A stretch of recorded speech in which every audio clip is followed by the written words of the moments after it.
வாழ்க வளமுடன். வணக்கம் குட்டீஸ். இன்னைக்கு நாம் பார்க்க போகிறது பே.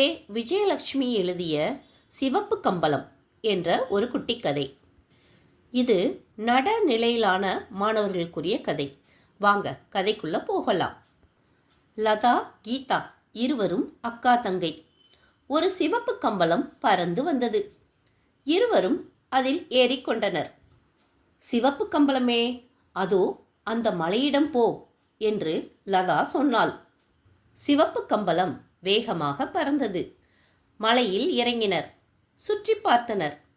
குறிஞ்சி மலரை பறித்தனர்.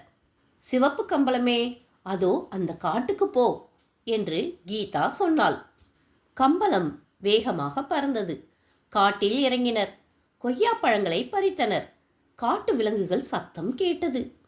காட்டு விலங்குகள் சத்தம் கேட்டதும் பயந்து விட்டனர்.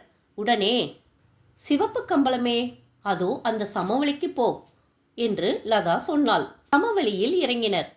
உழவர்கள் வயலில் உழுதனர். நாரைகள் பறந்தன. குவளைப்பூக்கள் பூத்து இருந்தன.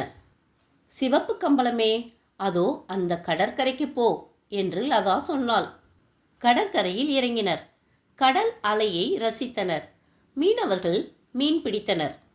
சிவப்பு கம்பளமே, பாலை நிலம் போ என்று கீதா சொன்னாள். ஆ, வெயில் அதிகம், தாங்க முடியவில்லை என்றனர். சிவப்பு கம்பளமே, அதோ பாரு நிலா, அங்கே போ என்றனர் குழந்தைகள். சிவப்பு கம்பளம் சிவப்பு கம்பளம் பறந்தது.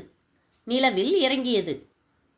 அட, அங்க பாரு, சந்திராயன் 3 நேரில் பார்த்தனர், மகிழ்ந்தனர். ஏய் லதா, கீதா, எழுந்துருங்க, பள்ளிக்கூடம் போக நேரம் ஆச்சு, அம்மா சொன்னார்.